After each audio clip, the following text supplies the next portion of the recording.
Good afternoon, everyone. Welcome. Before I introduce Teresa, Paige has asked me to announce the following events, which will happen this week and next week. On Wednesday, Yael Bartana will give a talk in Piper at 6:30, marking the exhibition that is currently being installed, titled Love in a Mist, the Politics of Fertility, which will be on view at the Drucker Design Gallery till the end of term, I believe. On Thursday, October 31st, Frida Escobedo will deliver the open house lecture at Piper at 6:30 p.m. And on Wednesday, November 6th, our own Paola Sturla will deliver the Daniel Urban-Kiley lecture at noon here in Stubbins. I hope to see you here then. So, by way of introduction, I will say that I first met Teresa through her small but seminal book, Los Mismos Paisajes, The Same Landscapes, which came out in 2005. Through this really wonderful inventory of agricultural landscapes, Teresa revealed the logic, the measure, and the materiality of vernacular landscapes. It presented a deep contrast to Jim Corner's and Alex McLean's taking measures across the American landscape, which had been published in 1996 and was a very well-received book as well. Indeed, The Same Landscapes set the agenda for Teresa's practice for the next decade and a half.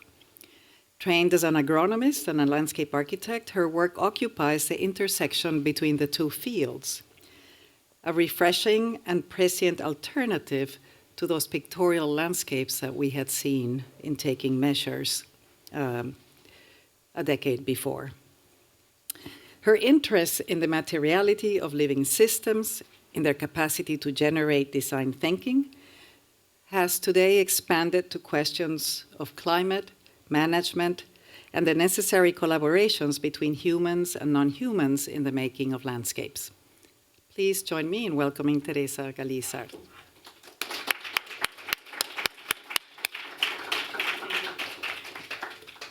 Thank you, Anita, for the introduction.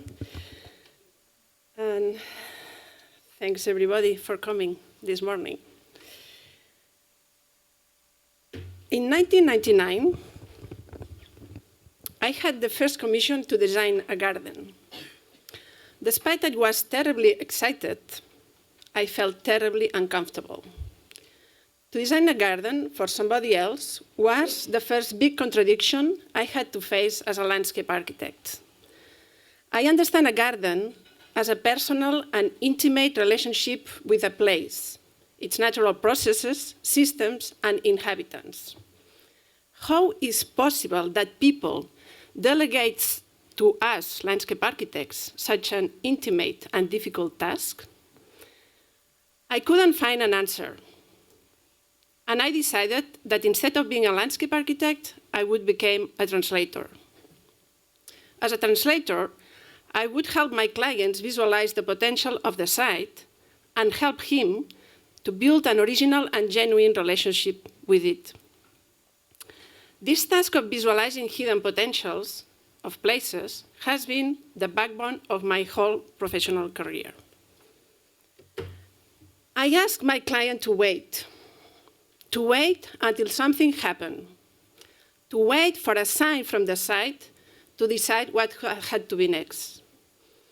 A transfer of clay soil as a result of the construction of the house from an internal patio to a higher level at the perimeter of the plot became a clay garden for the 6 months he lived in the house.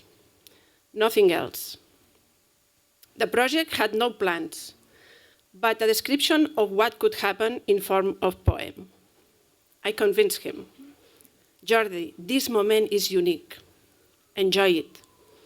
You are so privileged. In a few months, the garden is going to be covered by vegetation. Enjoy the clay. You have a unique, temporary garden of clay.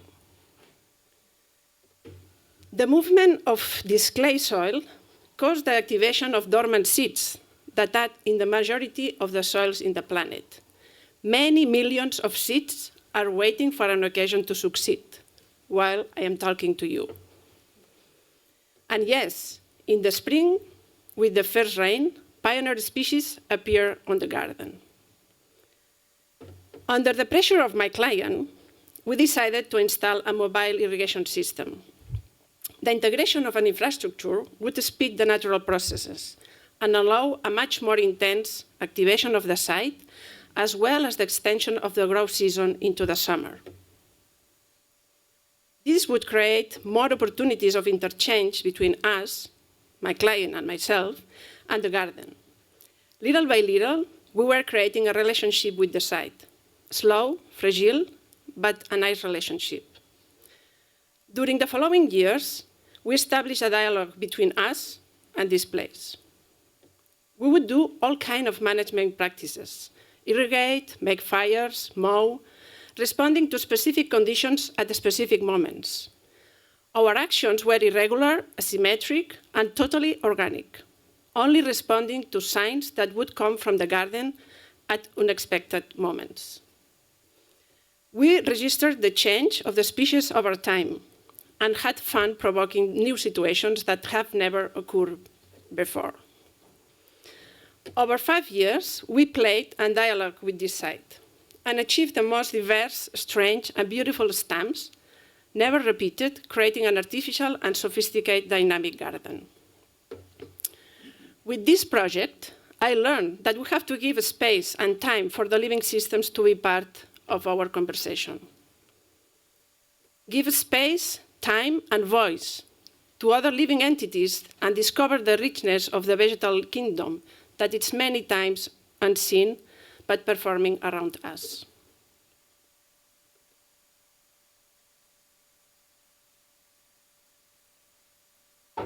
We created our own milieu, our particular and unique relationship with the natural succession of this place. We were an integral part of the system. This was just a garden, and by extending the climate and dealing with the resources that were already there, we played a game. We tested the place, we learned about other living creatures, and established a relationship. This is what a garden is. I grew up in a Mediterranean landscape that I call landscape of survival. This landscape is the product of labor and was built by anonymous people over time looking for its potential to produce food. According to Berg, those landscapes are milieu. Humans were part of them as man-made ecosystems. In my early career, I decided that those landscapes would be my school. I would learn from its intelligences. I would discover the rules and logics behind them, and the transformations carried on over centuries that had created those amazing structures. This is a picture of a project. I worked from 2000 to 2005 for the restoration of a landfill near Barcelona. This image won a lot of awards and has been largely published. Even though I recognize that the image is nice, it's just an image. And I think that it's worth to go deeper in the understanding of the essence of this project. The landfill was built in 1974. It was made by filling a valley of a karstic mountain near Barcelona. This is Barcelona, and the landfill is here. For more than 30 years, the organic and inorganic trash from the city filled this valley. The arid karstic landscape of the site was rocky, and some shrubs would be the only vegetation growing on the slopes of the mountain. After 30 years of filling the site, a continuous open surface would occupy an empty area of 70 hectares here. The valley was covered with a layer of clay in order to isolate the trash from the landscape around it. But the irregularity of the rocks made this task of isolation almost impossible. The landfill created an environmental disaster that still lasts today, 15 years later. The dense biochemical leaching resulting of the organic decomposition would occupy the underground karstic geology, full of cracks and caves.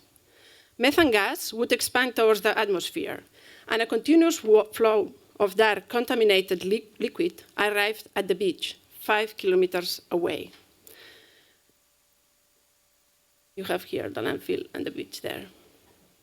Some caves inside the mountain were filled with gas, creating explosions and even causing the death of a speleologist in the 90s. The project is not a restoration. Under the slope that was the result of 30 years filling the valley, the environmental disaster was impossible to be fixed.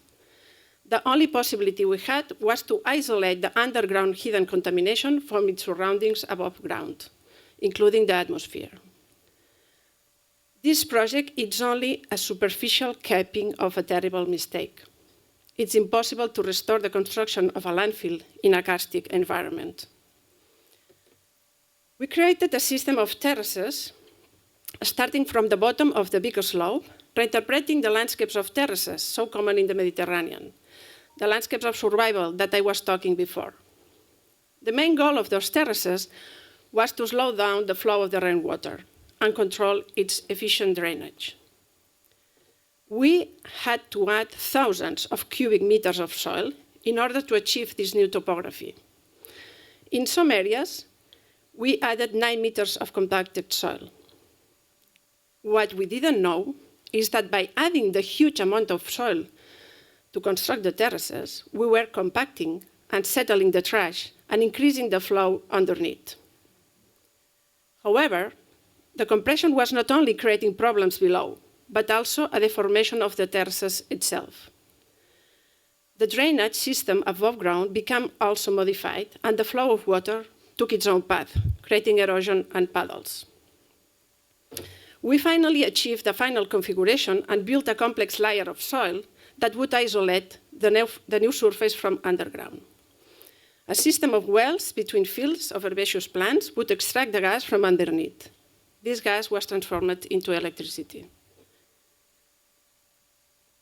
The project was successful in a lot of aspects. Among them, the success of establishment of the vegetation in an adverse climate and the integration of agricultural techniques to manage the soil of the terraces and its vegetation. But I have to admit that this project was a lost opportunity to explore new contemporary forms that should be responsive to this very particular and specific condition. The condition of a valley filled with living trash where a huge amount of biological processes were taking place, creating leachate and methane gas for more than 20 years. The lesson learned has to do about the way we read landscapes. It's very common to be fascinated by beautiful images, beautiful forms without understanding the process behind them. The direct translations of the form of the Mediterranean terraces was a big mistake, because the context of a landfill in a karstic geology was not the same as the context that led our ancestors to build terraces for cultivate. The understanding of form has to be paired with the understanding of its function. In landscape architecture, form without function makes no sense.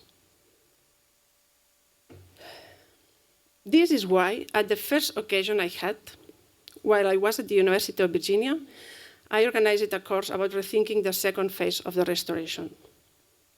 And I want to talk to the students now. Students, you are important for the field. We desperately need you to make this kind of exploration and have a critical view. Cara Tourette, one of the students, came up with this excellent alternative. Understanding the superficial flow of water and the areas that potentially would sink according to surveillance data, she designed a system of berms that were displayed in a variation of densities according to the topography of the site. She calculated the behavior of rainwater in a storm, creating a system of ponds.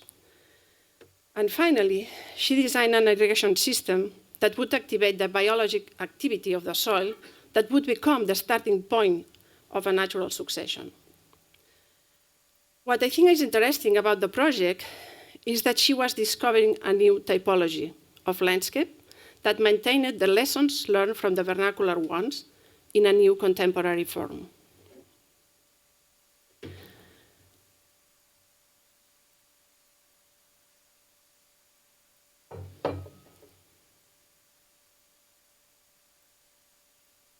Working on the landfill was critical to realize the importance of designing for better understanding of our human ecosystem. If we don't know about the systems that support our ways of living, it's impossible to act upon them. It's impossible to transform them. It's impossible to improve them. And our human ecosystem is getting more and more complex, hidden and difficult to decode. As designers, we have been interested in designing mechanistic entities that people can comprehend. We have always been interested in finding the right dimension and the right balance between our needs and our wishes. We have interest in people visualizing the flux of resources that our projects carry on. This project is the restoration of a lake in a public park, a beach where children can play, and a deep reservoir for irrigation are communicated through an underground pipe. The water level of the reservoir decreases when the irrigation season advances. The beach is always full, protecting children to fall into the reservoir. However, when the beach is cleaned, all the water goes into the reservoir by gravity. Not a single drop of water is wasted. Simple principles for a multifunctional design. In Sant Telmo Garden in Sevilla, the reservoir has a topography that responds to the distribution of irrigation zones in the garden. The water level decreases according to the season of watering. So you can read, by looking at the levels of the reservoir, the hydric balance between the garden and the climate. In Parque de los Cuentos Museum, a hidden pavement is made with a pattern of water. An underground irrigation system creates wet areas once a week during 52 days each year. The amount of water we have available is the rainwater volume harvested at the roof of the museum. The constraint in the amount of water would define the number of days we could make the pattern appear on this continuous surface of soil. In Central Park in Valencia, the project is a machine itself. In this case, an irrigation infrastructure creates the conditions for a lot of different scenarios. The irrigation system. We understand this project as a game, a hardware, which is the physical space, here, and a software, the programming of the events, and the scenarios that create man-made ecologies over time. We created a calendar with a minimum of 1 vegetal event per day. An example of a vegetal event would be a combination of different textures of grasses, thanks to their capacity to react differently to the balance between rain and evapotranspiration. This is the transformation of a brownfield in London, where again, the management of rainwater was the main guide for the design of the whole project. All those projects have been implemented through a basic understanding of systems, big numbers, and basic data. Understanding infrastructures as an extension of the climate, but also as an investment. For what? By modifying the conditions, we create a machine that we will have to manage forever. This deep understanding of the constraints, limitations, and potentials of the places we work are the basis of our approach to projects around the planet. And we have a special interest in finding a balance between our wishes and our needs. We have learned over time that we need to bring rigor, intelligence, knowledge in our proposals. There is no other way. And this is the only way to become universal. Knowledge allowed us at a certain moment to go from local to global. Through knowledge, we are capable to understand our contemporary milieu and work globally.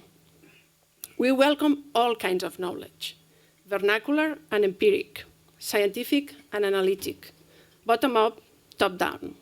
We welcome knowledge from any moment in the history of science. The research about trees from Francis Halé has been critical in our approach to the field, and my students know that.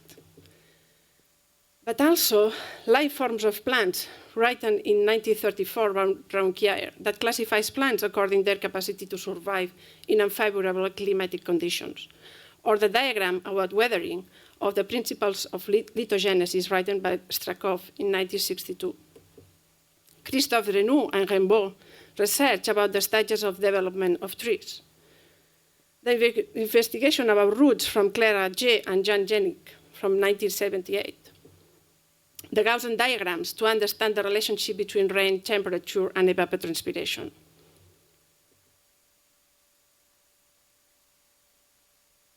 As you have seen, there is always a graphic language that allows us to integrate this knowledge into our design proposals. Because as designers, our language is drawing. We integrate knowledge through drawing. Drawing as a common language between cultures and civilizations. Drawing for free speech. Drawing as a means of combining different intelligence and forms of knowledge. Data, knowledge, science, fieldwork, observation. We have focused our work as translators in giving voice to other living entities that share the planet with us, searching for a new beauty that responds to that. Probably this exercise of observation and drawing was an important moment in our career. I am the river was a drawing of the river as the river wanted to be. We became the river and spoke for him without barriers, no prejudices. The river carried a lot of materials. The river had a lot of different flows at different scales. The river reshaped its margins, and the river had always an answer. No problems or concerns at all, but always an answer. But curiously, to be the river was not the same as being the mountain. At that time, I became also the mountain. In Caracas, where we started a big project with Richard Rogers and Arup. One of my students, Alex Dimitri, drew a geological interpretation of the territory where the city of Caracas sits.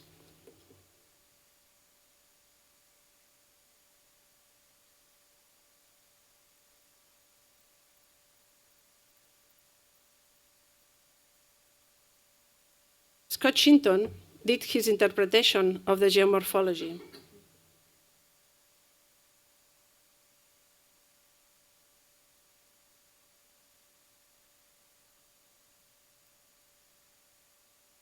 And in this red area, we had the commission to build a bus station, a soccer stadium, and organize the public space around those new infrastructures. This area here. A horse race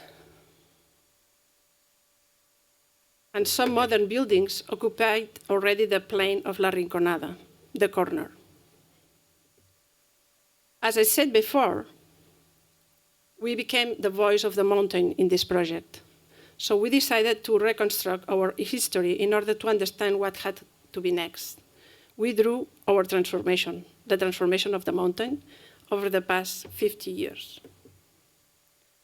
In red, it's what it was cut. In yellow, what was filled.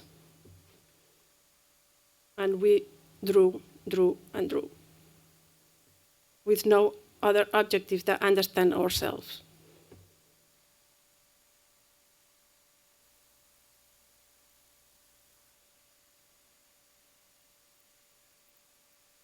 We also understood its hydrological system.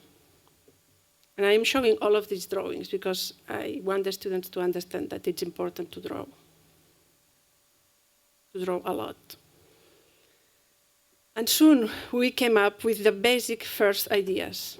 The reshaped mountain needed protection because the intensity of the weathering. This protection had to be built and be consistent. Our proposal was simple. The protection had to become a space for people, a public space in a new architectural plinth. At that point, the commission for the project was more clear. the position of the soccer stadium had to fit in this space of transition between the slopes and the plain. We worked close to the architecture and engineer team, Richard Rogers and Arup, to create space for it in an impossible place. And again, a lot of topography, a lot of contour lines, 3D models, some new technologies applied by Arup, and again, drawings and drawings and drawings, hundreds of drawings, emails and drawings.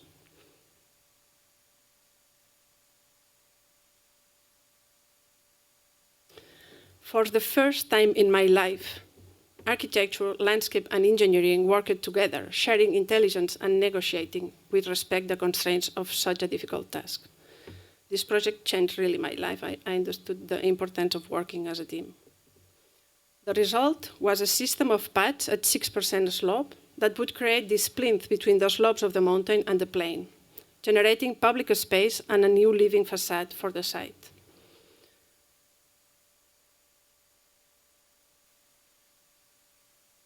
The stadium integrated these 6% slopes in its architecture. This is a final drawing with all the pieces of the project together. The space for the soccer stadium, the space for the baseball stadium, the bus station, and the existing horse race. They decided to start building the public space and starting with this small piece, this small park, converting an existing plot into a park for the neighbors. All the public space would be protected by a continuous canopy of trees.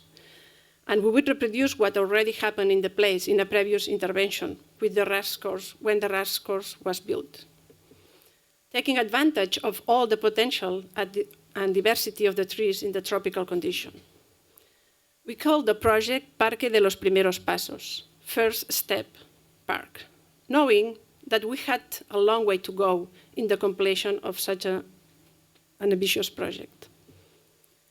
Carolina, our local partner, started a network of nurseries in small terraces on the slopes of the mountains in the unbuilt spaces left in the informal architecture of the barrios.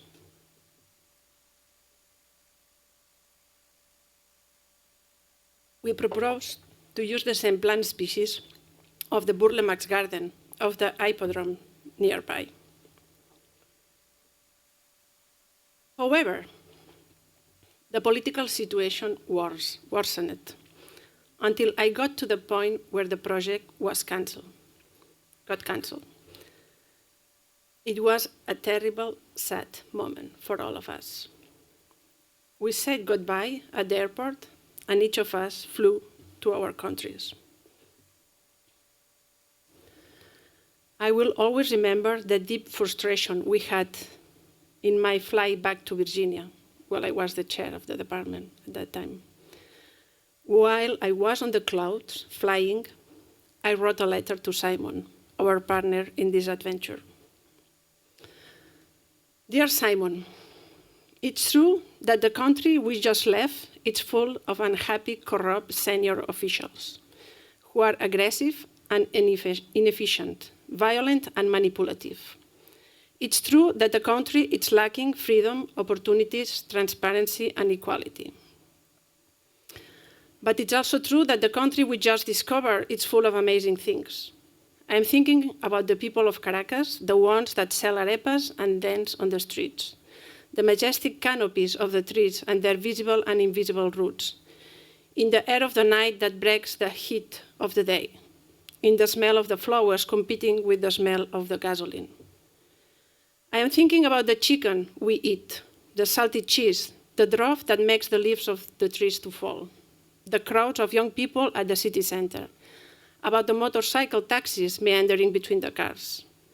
I am thinking about the horses racing in La Rinconada, about the machines that reshape the mountains, about the beautiful concrete of modern architecture, about the red traffic lights that nobody cares about.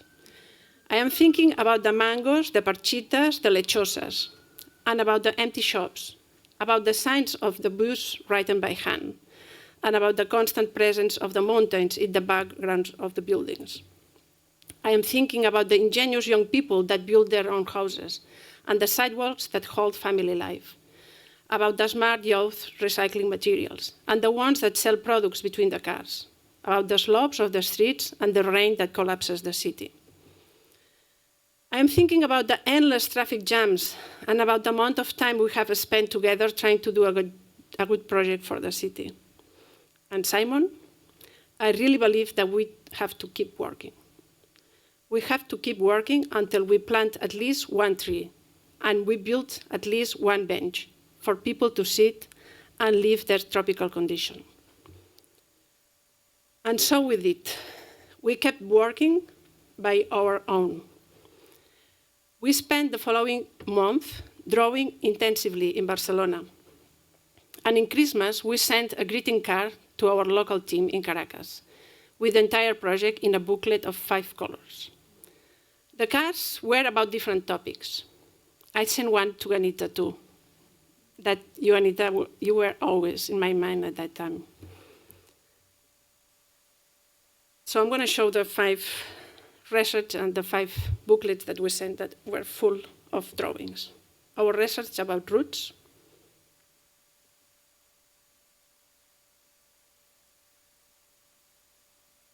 roots in el Parque de los Primeros Pasos,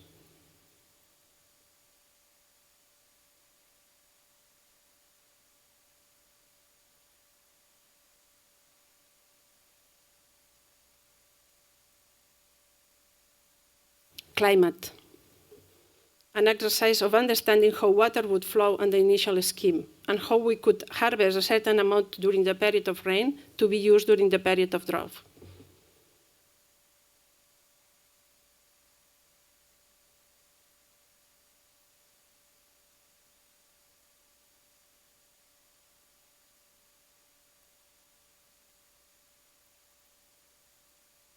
A lot of drawings, students.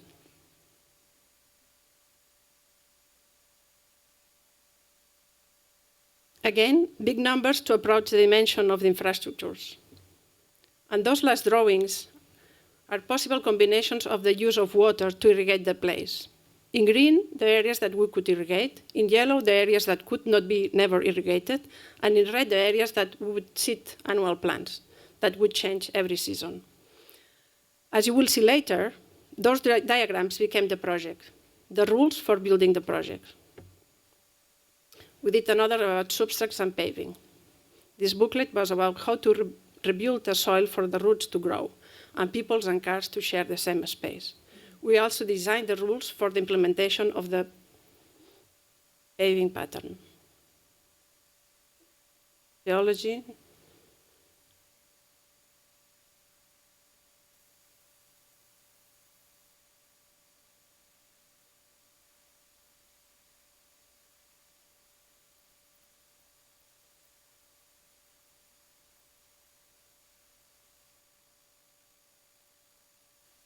On canopy, we selected shrubs and trees to build a vegetal system. Shrubs for the first years with a very small trees planted in the center that would become over time the urban forest. We defined a palette of trees based on their architectural models and growth rates.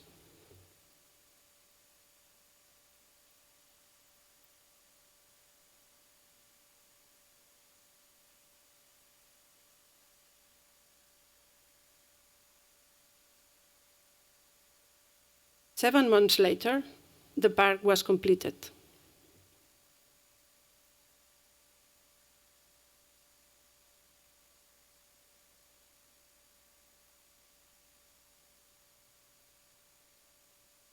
Héctor Rangel and Carolina Acevedo, our local partners, and their team were able to make possible what had seemed impossible months ago.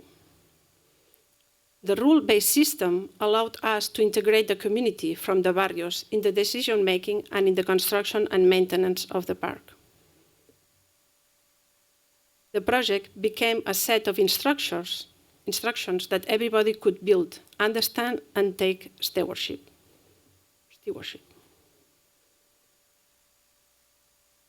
Here you can see the small tree in the middle of the shrubs.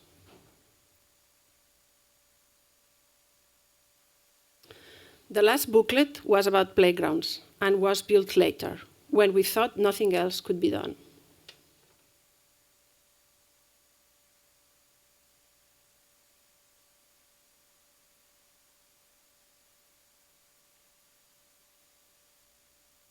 This rule-based design methodology allows us to keep working from the distance and to integrate clients in the decision-making. Again, we are translators. Our expertise is about visualizing potentials, integrating all the knowledge we have accumulated with our years of experience. While in our first garden, it was a dialogue, in this one, we designed a game. Geology and climate were critical, once again, to find the best proposal for the site, that it's the garden of an hotel in that area, in the Pyrenees. We were taking advantage of an existing terrace that created a deep soil condition on the slopes of a rocky mountain to regenerate an existing grove of trees and increase vegetal diversity underneath. The garden of the grandfather, in gray, would be regenerated by his granddaughter, increasing complexity and taking advantage of the full potential of the site. We designed a set of relationships based in this new layer of evergreen and perennials, overlapping different plant life cycles. We translated evergreens and perennials into an abstract language and established the rules. A unit of 9 square meter would contain always a proportion of 1/3 evergreen, 1/3 perennials, 1/3 paved for maintenance within the unit. The combination of units would create the final garden. The client had the freedom to combine the units according to her wishes. We analyzed the architecture of the building and the space left for the garden. And we designed a field condition of 9 square meter plots where the rules would be deployed, irregular plots. It could be done in phasing, starting from wherever point, and we offer a lot of different scenarios.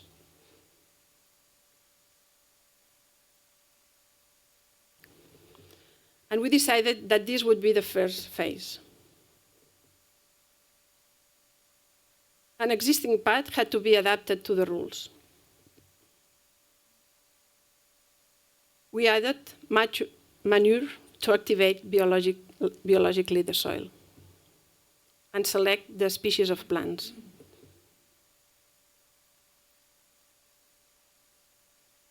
Went to the nursery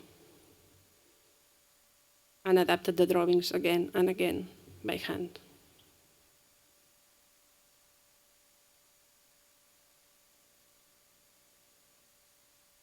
And the outcome is an organic garden with an unexpected geometry.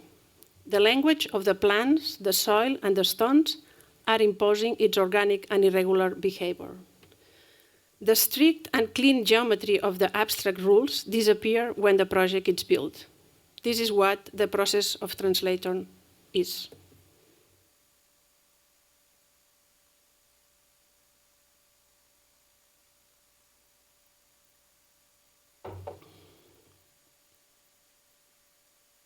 I want to finish this lecture acknowledging the people who have constructed with me this way of designing. Jacques Simon, the French landscape architect that became my friend for more than 25 years, who sadly passed away 3 years ago. Francesc Balançó, that has taught me everything about trees and sometimes had to put them down.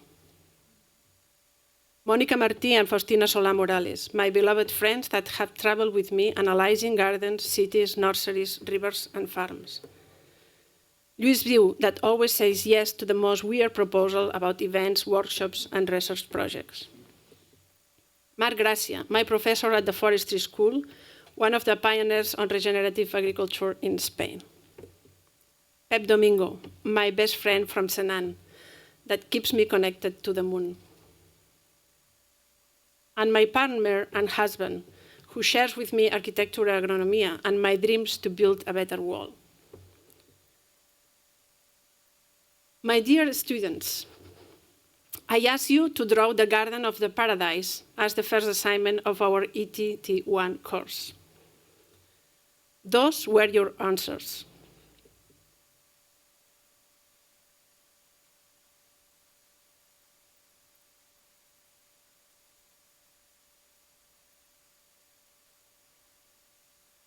You have a big challenge in front of you for the years to come. You will have to design and build the paradise you have imagined. You will have to make possible the impossible. However, I know for sure that you cannot do that individually. You will have to work together. You will have the hard task of reconstructing together a unique and shared planet, the garden of the 21st century.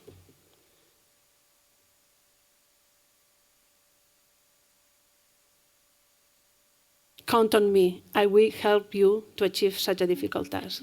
Thank you very much.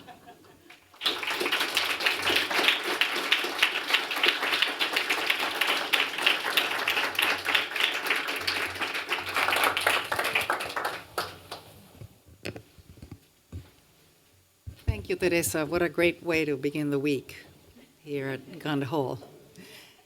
We have time for questions. Would anyone like to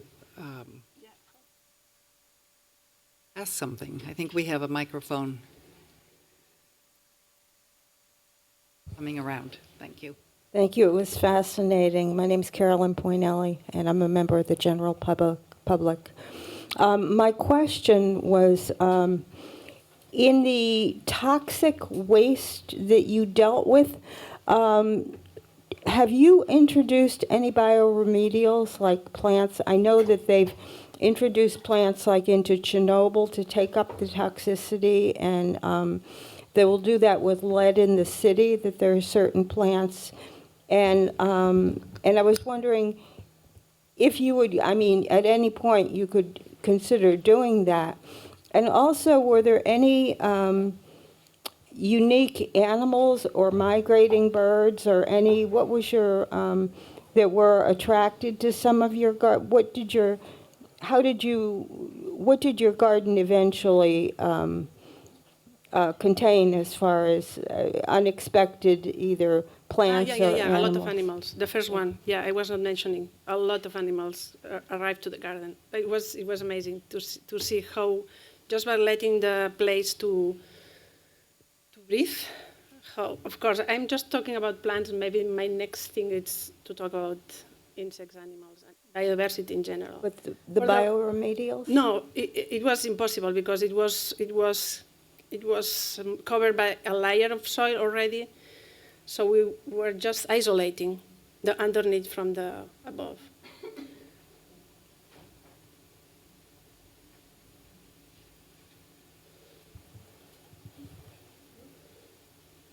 We're fighting.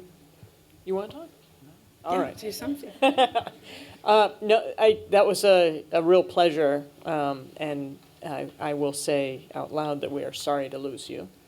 I wanted to ask you about the question of expertise in terms of translating the knowledge, rigor, and intelligence that you talk very clearly about to, especially in the Caracas example, where suddenly this gets built in a matter of seeming months after this long period and this long rejection.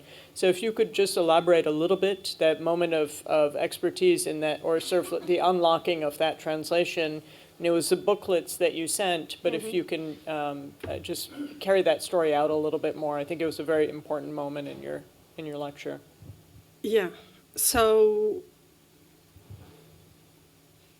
in a way, I think that I always consider myself or a team as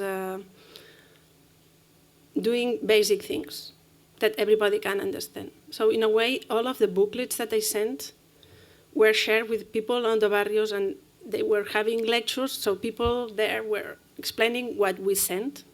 And I'm not doing anything that it's very sophisticated, it's just like common sense. But yeah, in a way, what I am saying, what I am saying that knowledge is the only way that I can go out and not be local, but be global. In a way, I have to discover in each place that I go what is the potential. So I know perfectly the Mediterranean. It's my childhood. I know perfectly how to work. in the Mediterranean. I think that we are not doing well enough because we cannot reproduce, and this is the lesson on the landfill. I'm not happy at all about this because it's just taking the form and reproducing the form. It makes no sense, and we have to be able to find what is next because our environment has changed, our needs have changed, our ways of living have changed. What I am saying is that the only way that I can become universal is just through knowledge, all kinds of knowledge. And I am very interested in, for example, one interesting point for me is to go to the beginning of the science, the beginning, in the 90s or in the, whatever, Humboldt, it's important to understand certain things. So in a way, I welcome all kinds of knowledge. I have like a radar. It's not that I'm only looking at the last scientific articles. No, I look at everything. Everything it's worth looking at. I look at the old man of the place that talks me about things. And in a way, what I wanted to say is that I have to translate this knowledge into drawings, because if not, I cannot integrate this knowledge. Let me go back to the Caracas example, though, and maybe be a little clearer with my question, because I guess you had an amazing collaboration with Roger's office and with Arup and you, and clearly we're working incredibly successfully. That gets nixed, and then the park that gets built is through your translation to a broader It's public. only us. And it's That only we you. were just crazy. And so, yeah, we were just, in a way, Anita, I was in touch with Anita. I needed, after 4 years of going there, you have to do something. It makes no sense. So it's not that you were there, but she was there. In a way, I had like a relationship, a love for this city. So why not to do it? In a way, it's like, the message is, if the system does not work, there is always a plan B, a plan C, and a plan D. And I was learning what I am teaching to my students here. I was learning about architecture of trees. I was learning about root systems. I learned about everything, the beauty and the exciting world that it's the tropical forest and the answers that living systems have in the tropics that have nothing to do with the temperatures. I learned a lot. So you are learning and you are sharing and you are discovering the world in a way. But it does not have to be very sophisticated. It's just common sense.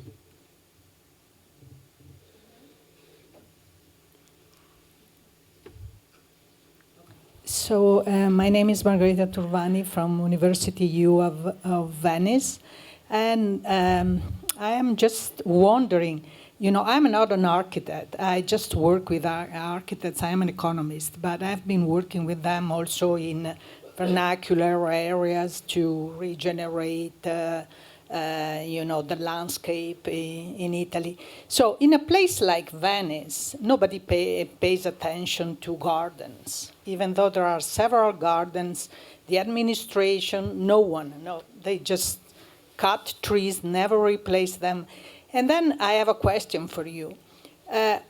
What will you do when you have alien species getting in? So I just posed the question about Venice. We are full of ailanto. So how do you are thinking like an island there, or you are thinking like a mountain like Leopold? So what should people do to deal with these issues of these invasive species? They are really destroying. I know. The Don't blame the ecological species. system. Don't blame the species. No, I'm not blaming the species. No. I have an article. I have an article about that. I just wrote an article. So if you don't like ailanthus, you don't like your own environment. So in a way, ailanthus is helping us to see who we are. That's all. Don't blame ailanthus. Ailanthus has an answer. It's a tree that goes to perturbed areas. This is us that we are messing up first. So don't blame the tree.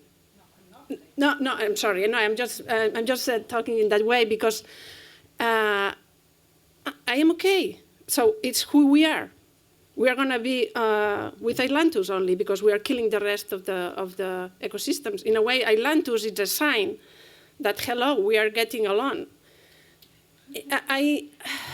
In a way, I try to have a distance always from this human-centric way of thinking.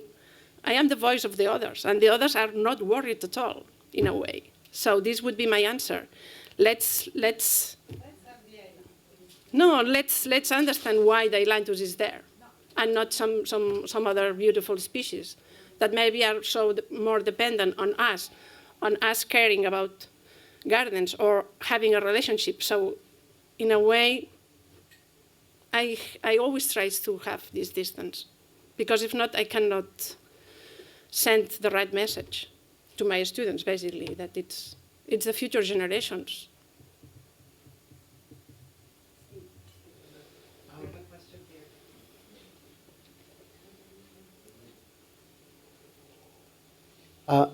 I was much taken with your example of the landfill in Barcelona. And I'm very interested in the future of that site.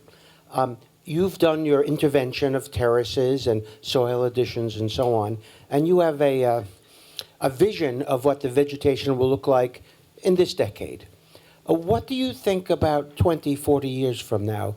The Mediterranean flora is changing dramatically. Our newspapers are full of the burnings in California, and that will be the new normal.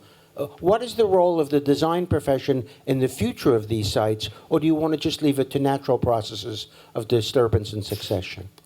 No, so I was not explaining. The strategy for of revegetation was very simple. We were just spending seeds on the flat areas, so we were seeding legume herbs, and we were doing a management. I was lucky to be 5 years after the phase was finished. I was 5 years there following the implementation of the vegetation. And on the slopes, we planted like a modular system with a lot of different species, Mediterranean species. And I have a very interesting diagram that shows that when we were planting the species in the fall, the success of the implementation was bigger if we were planting in the spring. So in a way, the species were self-selecting on the slopes. I had no control. One of the things that happens when you work in that way is that you don't have total control of what's going to happen. And Rosa Canina and Olea Europea were the ones that were just taking over, and Pistacia lentiscus. So 3 of the maybe 15 different species that we were planting were just occupying the whole site, the whole slopes of the terraces. In a way, this is what it is. Maybe this is in a natural park. Our first idea was to let it go and but because we were building this system of terraces, new fauna appear. So now they are managing the terraces. They want to keep, sometimes they bring sheep, so in a way they want to keep the diversity, because this is creating something different from the rest of the mountains that are very karstic, rocky, with very small shrubs. But in a way, I withdrew of this project because I thought that was not, I decided to stop working. I did the second phase with my students at UVA because I really felt very, very obsessed about this project not being excellent. It's a good project. We did what we could do. But for the students, they have to know that it's not excellent. And I think that in an academic ground, we have to look for excellence. And we have a long way to go. And I think that we have to be I am very critical because this project has won a lot of awards. And I hate that. No, because nobody knows the project. It's an award that it's celebrating a picture. And this is pathetic, in my opinion. This is terrible.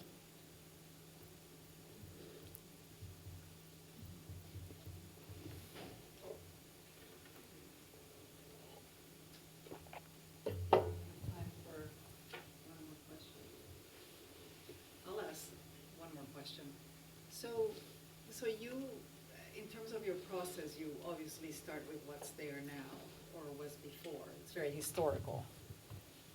Right. And I'm wondering, can you design for a species in the future? Meaning, let's say a client asks you for a design around a particular species, like the red oak. I know. What happens then? I know. Would your I think that method be differently? I don't do that. I do what I do. So I just visualize the potential. I establish relationships. I could do big transformations, but in a way, well, I'm it's not interested. necessarily, excuse me, it's not necessarily a big transformation. I'm just talking about the method. Can you start with a species, and then I start in a with the way potential, imagine, Anita. So and then in a look way, for the potential for that species. but if this species can grow there, imagine that you are my client. So I would say, oh, Anita, you can have all of these species, depends on what you do. This is going to the edge of the, and I give you a palette. Usually I would design a game for you. I would say, okay, let's play, because this species is in a certain area, needs a certain soil, has a growth, a rate of growth. It's not gonna, we're gonna talk about if the species is like that or is like that. What does it mean in terms of implementation, and what does it mean in terms of you, or what happens over time. So I would expand your idea of one species. I would display what does it mean one species. I would talk about this species in relationship to other species, and we would decide at the end. The point is that I visualize. My job is to visualize what can be there. And of course, this species can be there. That's very clear, and I'll give you a little bit of pushback, because you mentioned the Mediterranean vernacular landscape, which has also been the subject of introductions from species from other parts of the world for millennia. So evidently, I have no problem. Right. So evidently, somebody at some point said, "Oh, I'd love to plant, this grape or this olive. Let's make it work." So I do that. Is there room? Yeah, so that was my question, is there room Of course, for... no, I do that. Okay. And that was I do my that question. because And so then how it's a is the potential. method? For example, Right. in this here, I'm just trying to adapt to the place that I am. I don't understand why it's not full of greenhouses with full of amazing things inside, because why with this thin layer of soil that you have here and with this, why not to expand that in a different way? Why we have to keep having always the same trees and the same patterns? So no, when I'm talking about potential, it's the potential of there, but I design, I expand. That's the point about being a landscape architect. I expand that. It's like, this is why I create irrigation systems, but I expand knowing what does it mean to expand. When I design this paving that appears and disappears, I know that south of Spain has no water, so I cannot waste water. So I harvest the water and I calculate, and this is what makes this relationship very unique. So the Parque de los Cuentos, the one that has can only happen in Malaga, because in Malaga there is this evapotranspiration. And in a way, the project talks to the climate, talks to the constraints of the climate. So in a way, yes, but I always, needs and wishes are very important. So when you ask people what they want, everything, but this has consequences in terms of climate and management and investment and so on. So I try to make that visible. We are designing machines, in a way. Thanks for the clarification. It's not essentialist, in other words. Okay, thank you, Okay, Teresa. thank you. Thank you.